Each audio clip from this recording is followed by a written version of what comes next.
Hello everyone, welcome to our channel education hotspot and here in this video हम cover कर रहे हैं आपकी इंडियन ईयर बुक ऑफ 2025 की इंडियन ईयर बुक के रिगार्डिंग हम यहाँ पे बात करेंगे, जिसके चैप्टर 2 को हम यहाँ पे पहले डिस्कस कर रहे हैं। देखिए, इंडियन ईयर बुक से बहुत सारी जगह आप वीडियोस देख रहे हैं अलग अलग जगह पे कि लास्ट ईयर के पेपर में इतने क्वेश्चन इंडियन ईयर बुक से थे। तो अब यहाँ पे स्टूडेंट परेशान है कि लास्ट मोमेंट में हम ये सारी चीज़ें कैसे कवर अप कर पाएँ, मतलब इतने सारे पेजेस की बुक है। तो सबसे पहले तो एक चीज़ जो बिल्कुल एक्यूरेट बात है कि अभी इतना टाइम नहीं है कि आप इंडियन ईयर बुक खरीदें एंड देन परचेज करके पूरी बुक को रीड करें।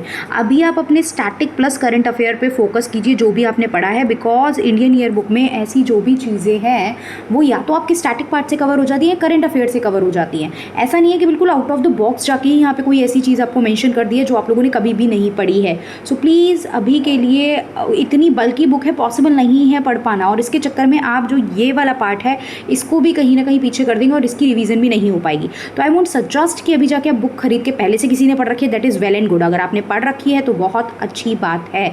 बट अगर आपने नहीं पढ़ी है so don't go for that. मैं कोशिश कर रही हूँ आप लोगों की इस सीरीज़ में हेल्प करने की। यहाँ पे हम इंडियन ईयर बुक की एक सीरीज़ स्टार्ट कर रहे हैं जिसमें हम मोस्टली काफ़ी सारे important chapter of this book मैं आपको हैंड रिटन नोट्स के थ्रू कवर कराऊंगी और आप इसके थ्रू ये चीज़ को कवर कर सकते हैं। If you want the PDF of this note then do let me know in the comment box. मैं आपको नेक्स्ट वीडियो में बताऊंगी कि आप PDF को कहाँ से डाउनलोड कर सकते हैं। कंप्लीट फ्री PDF रहने वाली है। मैं पूरा 100% बुक नहीं कंप्लीट करेंगे, लेकिन कुछ इंपॉर्टेंट टॉपिक्स और चैप्टर्स, कुछ इंपॉर्टेंट पॉइंटर्स को मैं शॉर्ट वीडियोस के थ्रू कवर करा दूंगी।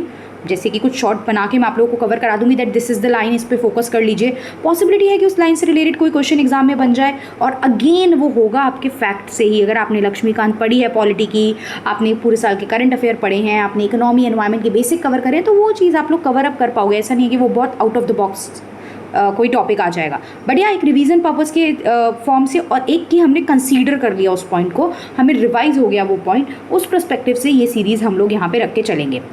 तो विदाउट वेस्टिंग एनी टाइम जल्दी बात करते हैं नेशनल सिंबल के रिगार्डिंग है, जिसमें पहले नेशनल एंथम की बात की गई है। नेशनल एंथम हम सबको पता है, जन गण मन इज अवर नेशनल एंथम, जिसको ओरिजिनली बांग्ला में कंपोज किया गया था। रविंद्रनाथ टैगोर ने कंपोज किया था। रविंद्रनाथ टैगोर के बारे में कुछ चीज़ें आपको पता होंगी। ये फर्स्ट इंडियन थे जिन्हें नोबेल प्राइज़ मिला, लिटरेचर में इन्हें नोबेल प्राइज़ मिला था, और इनकी जो बुक का नाम था that was Gitanjali. Gitanjali was his famous book, right. तो बांग्ला में ओरिजिनली कंपोज किया गया था, और उसका जो हिंदी वर्जन था उसको हमारी असेंबली ने अडॉप्ट कर लिया था ऑन 24 जनवरी 1950। 26 ऑफ जनवरी 1950 को आपका कॉन्स्टिट्यूशन इन्फोर्समेंट में आया था पब्लिक के बीच में। 24 जनवरी को आपने असेंबली में नेशनल एंथम को अडॉप्ट कर लिया था। अब ये पहली बार जो गाया गया था वो कब गाया गया? देखिए, नेशनल एंथम जो है वो रविंद्रनाथ टैगोर की एक पोएम का एक स्टैंजा है। वो कंप्लीट सॉन्ग 5 स्टैंजास का है, जिसमें से पहला स्टैंजा जो है, जो हम नेशनल एंथम के फॉर्म में अडॉप्ट करते हैं, जिसकी ड्यूरेशन की मैं बात करूँ तो अराउंड 52 सेकेंड की ड्यूरेशन रहती है। तो इसे पहली बार जो है दिसंबर 27, 1911 में कैलकाटा सेशन ऑफ INC में सिंग किया गया था, जिसको प्रिसाइड करा था। अब प्रिसाइड आपको पता है ना, INC के हर सेशन के प्रेसिडेंट होते थे। तो BN Dhar was the president of the 1911 session of INC। कुछ फैक्ट भी रिवाइज कर लेते हैं, देगा तो क्या पता इस तरीके के क्वेश्चन भी घुमा फिरा के दे दे।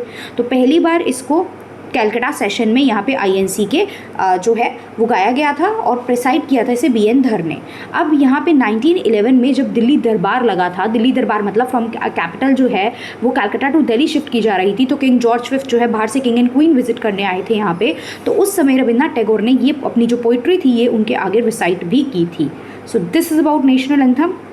आगे बात करते हैं national song. National song is Vande Mataram, right. हमारा नेशनल सॉन्ग जो है वो वंदे मातरम है, जिसको ओरिजिनली संस्कृत में कंपोज किया बाय बंकिम चंद्र चटर्जी।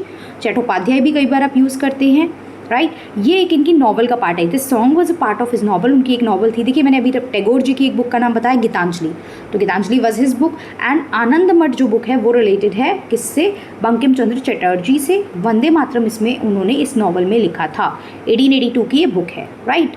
अब नेशनल सॉन्ग उन्होंने बुक में तो लिख दिया 1882 में, लेकिन पहली बार किसी पॉलिटिकल ओकेजन में, किसी पॉलिटिकल गैदरिंग में कहाँ पे इस सॉन्ग को यूज़ किया गया, कहाँ पे इसको गाया गया? तो 1896 का सेशन जो था INC का, राइट।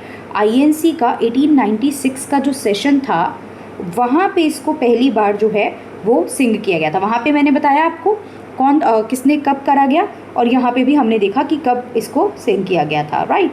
सो दिसंबर 1896 की अगर मैं बात करूँ कि लीडर या प्रेसिडेंट कौन थे आपकी INC के यहाँ पे, तो यहाँ पे हमारे पास नाम किसका आता है? यहाँ पे हमारे पास नाम किसका आएगा, that is RM Sayani. RM Sayani was a person, और ये फिर इंडिया के जो फ्रीडम स्ट्रगल मूवमेंट था उसका बहुत इंपॉर्टेंट पार्ट बन गया। आप देखते हो जगह जगह वंदे मातरम के नारे भी लगाए जाने लगे थे, राइट, जगह जगह वंदे मातरम के नारे भी लगाए जाने लगे थे। सो दिस इज़ द थिंग जो आपको माइंड में रखनी है। डन, चलिए, तो ये हमने देख लिया 1896 के सेशन में इसको करा गया। रहमतुल्लाह M सयानी, अगर आप चाहें तो नेम भी हम मेंशन कर लेते हैं, जैसे वहाँ पे भी हमने देख लिया था बी अंदर। अब ये सारी चीज़ें इंडियन ईयर बुक में नहीं लिखी हैं, बट जब हम पढ़ रहे हैं तो हम थोड़ी सी एक्स्ट्रा चीज़ें भी देख लेते हैं। हम सिर्फ उतना ही रिस्ट्रिक्टेड क्यों रहे। रहमतुल्लाह M सयानी ने यहाँ पे जो है इस सेशन को क्या करा था, इस सेशन को लीड करा था। डन।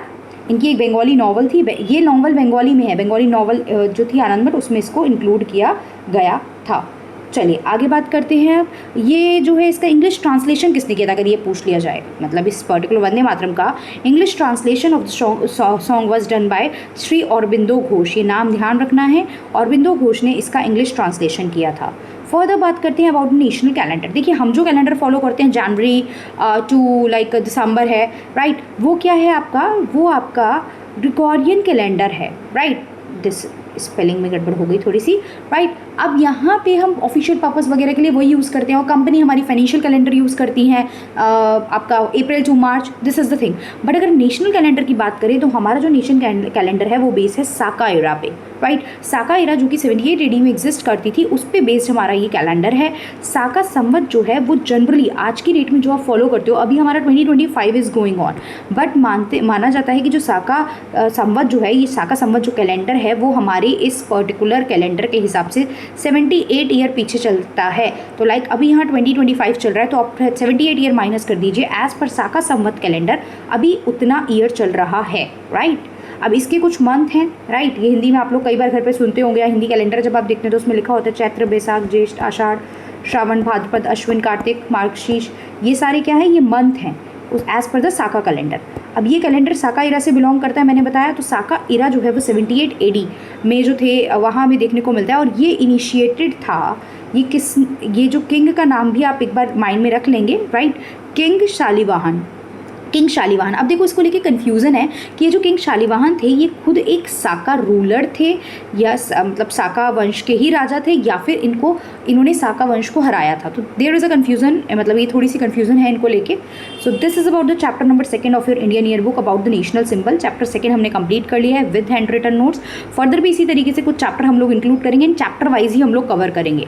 बाकी कुछ चैप्टर्स में अगर मुझे कुछ लाइन्स या कुछ पैराग्राफ्स इंपॉर्टेंट लगेंगे तो वो मैं इन बिटवीन उसकी शॉर्ट वीडियो बना दूंगी, और मैं एक प्लेलिस्ट बना दूंगी of Indian year book 2025, that is Bharat 2025, और उस प्लेलिस्ट में मैं वो सारे शॉर्ट एंड वो सारी चैप्टर की डिटेल वीडियो ऐड कर दूंगी। If you want the notes then you can also let me know in the comment box, उसके रिगार्डिंग भी मैं नेक्स्ट वीडियो में आपसे बात कर लूँगी। So that's all, thank you everyone, see you in the next video.